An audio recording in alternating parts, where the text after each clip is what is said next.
မင်္ဂလာပါရှင်ဒီတစ်ခါမှာကတော့တကိုက်ဆိုတကိုက်အတိုင်းမဲ့ရမ်းရတာရှိတဲ့ပေါက်စီလုံနီလေးကိုဝေမျှပေးချင်ပါတယ်ရှင်ကျမအခုအသုံးပြုထားတဲ့ပမာဏတွေအားလုံးကပေါက်စီလေးလုံးစာအတွက်ဖြစ်ပါတယ်နော်ပေါက်စီလုံးရန်အတွက်အစုံသုံးဂျုံမုံကိုအသုံးပြုပါမယ်တကြား yeast baking powder စာ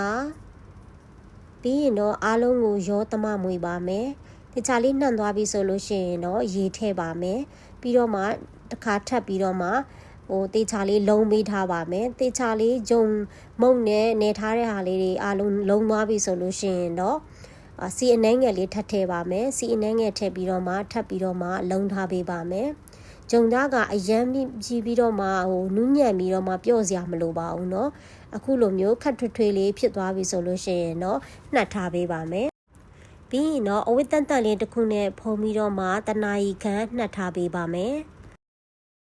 ဂျုံနှက်ထားနေတဲ့အချိန်တွင်းမှာကျမတို့တွေပေါက်စီတဲကိုအစာသွတ်မဲ့စက်သားလေးကိုပြင်ဆင်ပါကျမကဒီနေ့မှာတော့နှမ်းစီကိုအသုံးပြုထားပါတယ်အကယ်လို့မိမိကနှမ်းစီမသုံးမဲနဲ့ရိုးရိုးဟင်းချက်တဲ့အစီကိုပဲသုံးမယ်ဆိုလို့ရှိရင်လည်းသုံးလို့ရပါတယ်เนาะပထမဦးဆုံးကျက်သွန်နီးလေးတွေကိုကြော်မယ်ပြီးလို့ရှိရင်เนาะကျက်သွန်ဖြူတက်တောက်ဆင်းထားတာပါရောထည့်ကြော်ပါမယ်ပြီးလို့ရှိရင်เนาะအယိုးမပါဘဲနဲ့အသားတွေပဲလှီးထားတဲ့ကျက်သားကိုထည့်ပါမယ်ပြီးလို့ရှိရင်ပဲငံပြားကြီးအငံကိုထည့်မယ်ပြီးပဲငံပြားကြီးအချိုကိုထည့်ပါမယ်ပြီးရင်တော့ငရုတ်ကောင်းမုံလေးနည်းနည်းထည့်မယ်တကြားထည့်မယ်ပြီးရင်တေချာလေးမှွေပြီးမှရေနည်းနည်းလေးထည့်ပြီးတော့မှစက်သားလေးတွေနူးဣလာတဲ့အထိချက်ထားပေးရပါမယ်ဒီတစ်ခါမှာတော့စက်သားအနည်းလုပ်ဖို့အတွက်ကိုရေအနှဲငယ်ထဲမှာပြောင်းကုန်မုံထည့်မယ်ပြီးလို့ရှိရင်တေချာလေးမှွေပြီးတော့မှခုနကစက်သားချက်ပြီးဆိုလို့ရှိရင်စက်သားအပေါ်ကနေလောင်းပြီးတော့မှထည့်လိုက်ပါမယ်ဒီနေရာမှာကျမပြောချင်တာကထည့်ရမယ့်အချိုးအစားအတိအကျအားလုံးကိုဗီဒီယိုရဲ့အောက်က description box မှာရေးထားပါတယ်เนาะတွားကြည့်လို့ရပါတယ်ရှင်အခုလိုမျိုးပြောင်းကော်ရည်ကိုထည့်ပြီးသွားပြီဆိုလို့ရှိရင်เนาะသူကစီးကတ်လာလေးပါမယ်အခုလိုမျိုးစီးပိုင်လာပြီဆိုလို့ရှိရင်เนาะမိဖို့ပေါ်ကနေချလို့ရပါအခုတနာရီလဲပြည့်သွားပြီဆိုတော့ဂျုံသားလေးတွေကအခုလိုမျိုးပွားပြီးတော့တက်လာပါလိမ့်မယ်လက်လေးနဲ့ဒီလိုဖိချလိုက်တယ်ဆိုလို့ရှိရင်လေတွေထွက်ကုန်ပါလိမ့်မယ်เนาะအခုဆိုလို့ရှိရင်เนาะတေချာလေးလက်နဲ့နှစ်ခေါက်သုံးခေါက်လောက်လှိမ့်ပေးလိုက်ရပါမယ်ပြီးလို့ရှိရင်เนาะကျမတို့အသုံးပြုမယ်စပွဲတော့မဟုတ်နေရတန်တန်လေးတစ်ခုလိုပါတယ်เนาะဂျုံမုံလေးတွေကိုစပွဲပေါ်မှာဖြူပြီးပြီဆိုလို့ရှိရင်เนาะကျမတို့ဂျုံသားကို၄ပိုင်းပိုင်းပါမယ်เนาะကျမကတော့၄လုံးမဲ့လုံးမဲ့အတွက်ကြောင့်မို့လို့အရွယ်စားညီစွာ၄ပိုင်းပိုင်းလိုက်ပါမယ်အခုလိုမျိုးဂျုံလုံးလေးတွေ၄ပိုင်းပိုင်းပြီးပြီဆိုလို့ရှိရင်เนาะတစ်လုံးစီကိုအခုလိုမျိုးပြန်ယူပြီးတော့မှအထဲကိုတွင်းတင်ပြီးတော့မှလက်ဖွားလေးမှာတေချာလေးလုံးပေးထားရပါမယ်အလုံးလာရဲဆိုလို့ရှိရင်ပေါက်စီလုံးလုံးလှလှလေးကိုလည်းရရှိမှာဖြစ်ပါတယ်เนาะအဲ့လိုနည်းနဲ့ပဲကြန့်ရှိနေသေးတဲ့ပေါက်စီအပိုင်းလေးတွေကိုလည်းအလုံးလေးတွေလှုပ်ထားပေးရပါမယ်ပြီးရင်တော့အဝတ်တန်လေးနဲ့ပြန်ဖုံးပြီးတော့10မိနစ်ခန့်နှက်ထားပေးရပါမယ်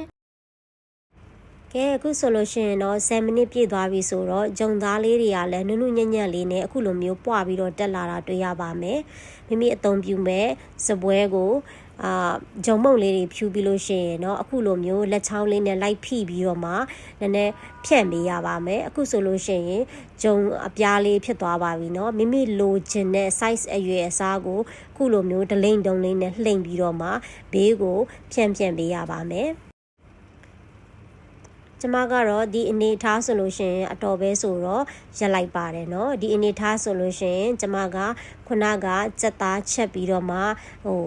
အေးခံထားတဲ့ဟာကိုအခုလိုမျိုးဇွန်းမောက်မောက်လေးနဲ့ယူပြီးတော့မှအထဲကိုထည့်ပါမယ်ဒါလေးကတော့ကြက်ဥပြုတ်ပါเนาะတစိတ်ကိုထည့်တာပါเนาะဒါကတော့ option ပါအကယ်လို့မိမိကကြိုက်နေတတ်တယ်ဆိုလို့ရှိရင်ထည့်လို့ရတယ်မကြိုက်ဘူးဆိုလို့ရှိရင်လည်းမထည့်လို့ရပါတယ်เนาะအခုလိုမျိုးဘေးနာသားလေးတွေကိုလှိမ့်ပြီးတော့မှအနာကိုစီးလုပ်ပေးရပါမယ်ပိတ်ပေးရမှာပဲအခုလိုမျိုးရပြီဆိုရင်တော့အလဲမှာစုထားလိုက်မယ်အခုဆိုလို့ရှိရင်တော့တစ်လုံးပြီးသွားပါပြီပြီးရင်တော့ကျမကဒီလိုမျိုးစီစုပ်တဲ့စက္ကူလေးပေါ်မှာတင်တယ်ပေါ့နော်အဲ့ဒါဆိုလို့ရှိရင်ပေါင်းတဲ့ခါကြလို့ရှိရင်အိုးနဲ့ပေါက်စီနေကပ်မနေတော့ပြန်ခွာလို့ရှိရင်ခွာရလွယ်အောင်လုပ်ပါရှင်ပြီးတော့နောက်ထပ်ကြံနေတဲ့ပေါက်စီတွေအားလုံးကိုလည်းပထမအနည်းအတိုင်းပဲထည့်မယ်ပြီးလို့ရှိရင်တေချာလေးလှိပ်ပြီးတော့မှဘေးမှာခဏထားပေးပါမယ် အကုန်လုံးပြီးသွားပြီဆိုလို့ရှိရင်တော့မိနစ်20ခန်းပြန်ပြီးတော့မှနှက်ထားပေးရပါမယ်ကဲမိနစ်20နောက်ပိုင်းမှာဆိုရင်တော့ကျမတို့စပြီးတော့မှပေါင်းပါတော့မယ်ကျမတို့စပြီးတော့မှပေါင်းပါတော့မယ် steam လုပ်မယ်ကျမတို့ rice cooker လေးကိုပဲသုံးပါတယ်เนาะ rice cooker ရဲ့အောက်မှာရေအနှဲငယ်ထည့်တယ်အပေါ်မှာစကားလေးတင်ပြီးတော့မှအခုလိုမျိုးပေါက်စီလေးတွေကိုထည့်လိုက်မယ်ပြီးလို့ရှိရင်အဖုံးကိုအခုလိုမျိုးအဝတ်စလေးနဲ့ခံပြီးမဲ့ခြီပြီးတော့မှအပေါ်ကနေပိတ်လိုက်ပါမယ်เนาะ